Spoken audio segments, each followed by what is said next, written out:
अपनी तैयारी को आसान बनाने के लिए अभी सब्सक्राइब करें AR career point YouTube channel और इस घंटी को ऑल पे क्लिक करें लेटेस्ट वीडियो सबसे पहले देखने के लिए।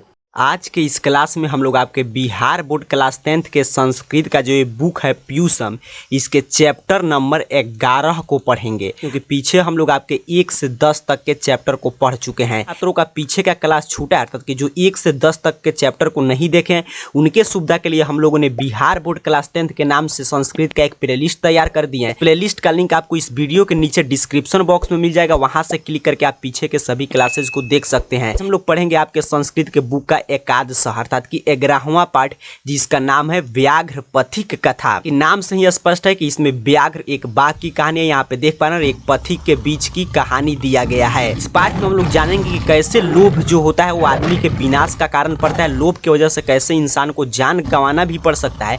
और इस पार्ट में यही बताया गया कि कैसे एक बाघ के लोभ में फंसकर एक पथिक को अपना गंवाना पड़ता है। यहाँ पे दिया गया है पाठ परिचय। चलिए हम लोग हिंदी में इसके अर्थ को समझेंगे, क्योंकि आप जानते हैं कोई भी प्रश्न हिंदी में ही आता है। कोई भी आप पाठ पढ़े तो उसको यदि आप हिंदी में समझ के रखें तो उससे बाहर कोई भी ऑब्जेक्टिव और सब्जेक्टिव प्रश्न है, क्योंकि बुक से अब हिंदी में ही प्रश्न आते हैं। यदि आप क्वेश्चन बैंक रखे होंगे तो आप देखते होंगे कि कैसे कैसे प्रश्न आते हैं। तो चलिए, जो पाठ परिचय है व्याघ्र पथिक कथा का, उसका हिंदी अर्थ यहाँ पे दिया गया है कि यह पाठ नारायण पंडित द्वारा रचित हितोपदेश नामक नीति कथा ग्रंथ के मित्र लाभ नामक खंड से संकलित है। यहाँ से तमाम प्रश्न आते हैं। इसको चलिए प्रश्न को हम लोग रिवीजन करते हैं कि यहाँ से प्रश्न पूछा जाता है कि व्याघ्र पथिक कथा किस ग्रंथ से लिया गया है, तो आपका क्या जवाब होगा? हितोपदेश नामक ग्रंथ से लिया गया है। फिर प्रश्न आता है कि हितोपदेश नामक ग्रंथ को किसने लिखा है, तो नारायण पंडित ने। और हितोपदेश ग्रंथ कैसा ग्रंथ है, तो ये नीति कथा ग्रंथ है। उसके बाद पूछा जाता है कि व्याघ्र पथिक कथा जो है वो हितोपदेश ग्रंथ के किस खंड से लिया गया है, तो मित्र लाभ नामक खंड से लिया गया है। तो इतने प्रश्न इस 2 लाइन से पूछे जाते हैं, तो इसको आपको याद रखना है। आगे जानकारी दिया गया है कि हितोपदेश में बालकों के मनोरंजन के लिए और नीति शिक्षा के लिए अनेक कहानियां पशु पंछी से संबंधित है।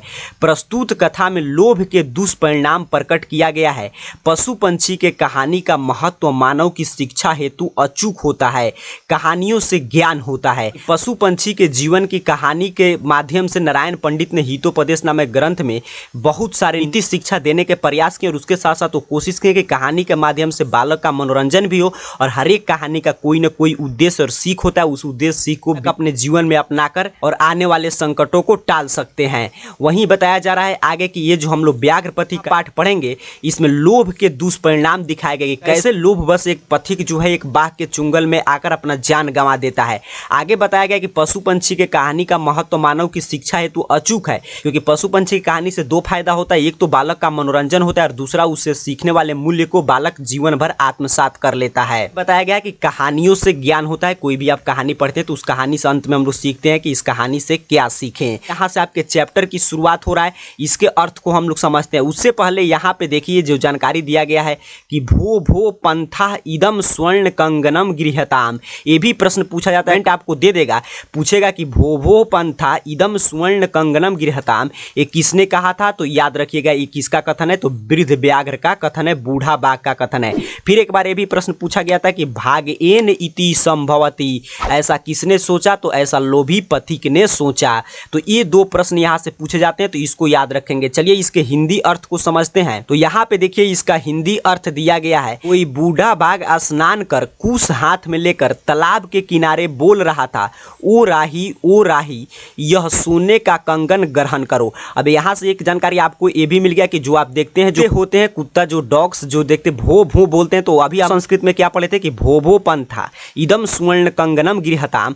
तो भो भो का अर्थ क्या होता है? तो सोचिए वो जो है कुत्ता है वो भी संस्कृत जानते हैं। भो भो का मतलब होता है ओ। यहाँ पे आपको ये भी एक जानकारी मिल गया। एक बूढ़ा बाघ था जो स्नान करके हाथ में कुश लेकर और तालाब के किनारे बैठा हुआ था, और जो भी पथिक जाते थे उनसे बोलता था कि ओ पथिक ये सोने का कंगन मुझसे ग्रहण करो।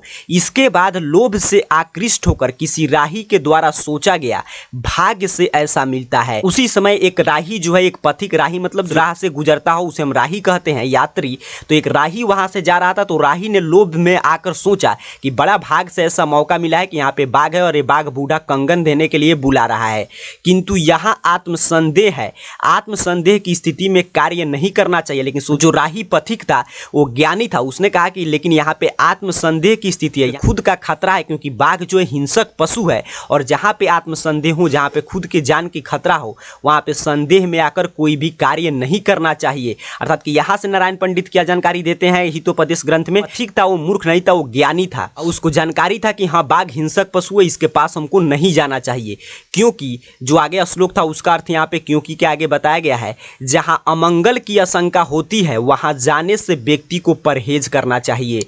लाभ वही होता है जहाँ अनुकूल परिवेश होता है, क्योंकि विष युक्त अमृत पीने से भी मृत्यु प्राप्त होती है। अर्थात कि वो पथिक ज्ञानी था, उसने सोचा कि जहाँ पे अमंगल की आशंका हो वहाँ जाने से व्यक्ति को परहेज करना चाहिए, जहाँ पे लगे कि मुझे मेरी जान की खतरा है वहाँ पे जाने से दूरी बनाना चाहिए। उसने सोचा कि लेकिन लाभ तो वहीं होगा जहाँ पे अनुकूल परिवेश होता है, अर्थात कि परिस्थितियाँ जहाँ पे आपके अनुकूल हो वहीं जाने से आपको लाभ होगा। जहाँ पे परिस्थिति आपकी विपरीत अर्थात कि प्रतिकूल हो वहाँ जाने से लाभ प्राप्त नहीं होता है, क्योंकि विष युक्त अगर आप अमृत पी लेते हैं तो वो भी आपका मृत्यु का कारण बन जाता है, क्योंकि आपको दिखाया जाएगा घड़ा में कि अमृत भरा है और उस अमृत में अगर विष मिला दिया जाए तो भले ही वो दिखने में लगेगा कि अमृत है, लेकिन उसको भी पीने से आपकी मृत्यु हो सकती है। आगे यहाँ तक जो यह श्लोक है इसके अर्थ को आइए समझते हैं कि आगे क्या होता है। आगे जानकारी दिया गया है, लेकिन हर जगह धन प्राप्ति की इच्छा करना अच्छा नहीं होता, इसलिए तब तक मैं विचार कर लेता हूँ। अर्थात कि पथिक को भी लोभ आने लगा था, भले ही वो ज्ञानी पुरुष था, लेकिन उसने सोचा कि हर जगह धन प्राप्ति का इच्छा भी नहीं करना चाहिए। लेकिन फिर उसने सोचा कि अच्छा थोड़ा देर हम विचार करते हैं। उसने विचार करना शुरू किया, उसके मन में तरह तरह के प्रश्न आए कि चलिए ठीक है यहाँ पे तो खतरा है, लेकिन बिना खतरा के बिना संदेह के धन की प्राप्ति भी संभव नहीं है। इन सभी विचार करने के बाद वह सुनकर कहता है, कहाँ है तुम्हारा कंगन? उसने पूछा कि तुम्हारा कंगन कहाँ है, ऐसे ही तो झूठ तो नहीं बोल रहे हो? तो बाघ हाथ फैलाकर दिखा देता है। बाघ ने अपना हाथ फैलाकर दिखा दिया कि ये देखो मेरे पास यहाँ पे कंगन है। पथिक ने पूछा, तुम हिंसक हो, तुम पर कैसे विश्वास किया जाए? बाघ ने कहा, हे पथिक सुनो, पहले युवा अवस्था में मैं अत्यंत दुराचारी था। अनेक गायों तथा मनुष्य को मारने से मेरे पुत्र और पत्नी की मृत्यु हो गई और मैं वंशहीन हो गया। इसके बाद किसी धर्मात्मा ने मुझे उपदेश दिया, आप दान और धर्म आदि करें। उनके उपदेश से मैं इस समय स्नानशील दानी हूँ तथा बूढ़ा और दंत विहीन हूँ, फिर कैसे विश्वास पात्र नहीं हूँ? पथिक के बारे में अपने संदेह दूर करने के लिए पहले तो पूछा गया कि तुम्हारा कंगन कहाँ है। बाघ ने अपना कंगन दिखा दिया। फिर पथिक पूछता है कि तुम तो हिंसक पशु हो, तुम तो मार के मुझे खा जाओगे, तुम पे मैं विश्वास कैसे करूं? तो बाघ अपने सफाई में तर्क देता है कि हे पथिक सुनो, जब मैं युवा अवस्था में था, जब मैं जवानी की अवस्था में था, तो मैं सच में बहुत ही दुराचारी था। उस समय मैंने अनेक गायों की हत्या कर दी, अनेक मनुष्यों को मार दिया, जिसके पाप की वजह से मेरे सभी पुत्र मर गए, मेरी पत्नी की मृत्यु हो गई, मैं वंशहीन हो गया। और उसके बाद मुझे एक धर्मात्मा मिले। मैंने पूछा कि इस पाप के दूर करने का उपाय बताइए, तो उस धर्मात्मा ने मुझे उपदेश दिया और बताया कि तुम दान और धर्म करो। जैसे ही मैंने उस धर्मात्मा से सुना कि मुझे दान और धर्म करने से मेरा सभी पाप कट जाएंगे, तब से उनके उपदेश सुनने के बाद से ही मैं स्नान करके हाथ में कुश लेकर यहाँ पे प्रतिदिन जाने वाले राही को दान करता हूँ। मैं दानी बन गया हूँ और उसके साथ साथ मैं बूढ़ा हो गया हूँ, देखो मुझसे चला भी नहीं जाता है,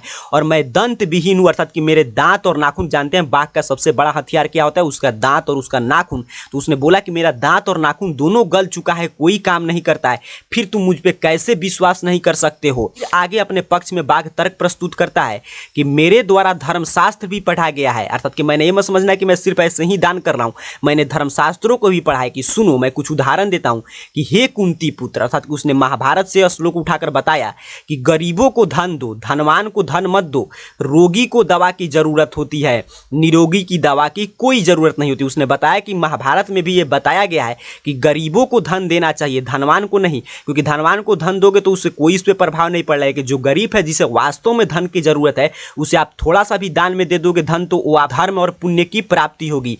क्योंकि अगर कोई रोगी व्यक्ति है, उसी को दवा की जरूरत है, जो रोग से ग्रसित है उसे ही आप दवा देंगे, स्वस्थ हो जाएगा और वो आपको आशीर्वाद भी देगा। लेकिन जो निरोगी है उसको आप दवा देंगे तो आपको बोलेगा कि ये देखो, ये चाहता है दवा देकर कि मैं भी बीमार हो जाऊं, उसके सामने दवा का कोई भी महत्व नहीं रहेगा। चलिए अब आगे के कहानी को समझते हैं। फिर आगे बाघ फिर अपने तर्क में दूसरा श्लोक बोलता है, आइए इसके अर्थ को समझते हैं। और बाघ फिर कहा कि और दूसरी बात यह है कि दान देना चाहिए, दान उसी को देना चाहिए जिससे कोई उपकार नहीं करना हो। उचित जगह, उपयुक्त समय और उपयुक्त व्यक्ति को दिया हुआ दान सात्विक दान है। यहाँ पे बाघ के द्वारा राही को सात्विक दान का परिभाषा दिया जाता है कि सात्विक दान किसे कहते हैं, कि दान देना चाहिए, लेकिन दान उसे ही देना चाहिए जिस पे आप दान देकर ये ना समझे कि हम उस पे कोई उपकार कर रहे हैं। जहाँ पे दान देने की आवश्यकता हो वहीं पे दान देना चाहिए, और उसके साथ साथ जो उपयुक्त उसके लायक व्यक्ति है उसे ही आप दान देंगे, तभी उसे हम सात्विक दान कहते हैं। सोचिए कि कोई आदमी है जो खूब खाना खाकर आया है, उसको थोड़ा सा भी खाने की इच्छा नहीं है, उसे आप कितना भी अच्छा खाना खिलाएंगे तो उसका पेट पहले से भरा हुआ है, वो आपके खाने में कोई ना कोई कमी ढूंढकर निकाल ही देगा।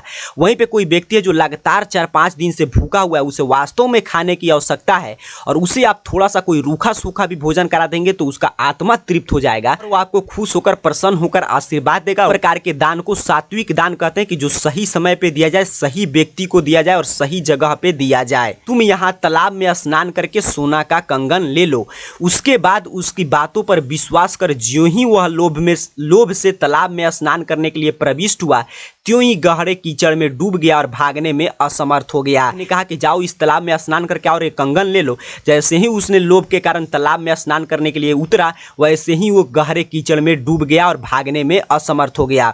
उसको कीचड़ में देखकर बाघ बोला, अरे रे तुम गहरे कीचड़ में फंस गए हो, इसीलिए मैं तुमको निकाल देता हूँ। यह कहकर धीरे धीरे उसके निकट बाघ जाकर उस बाघ ने उस पथिक को पकड़ लिया।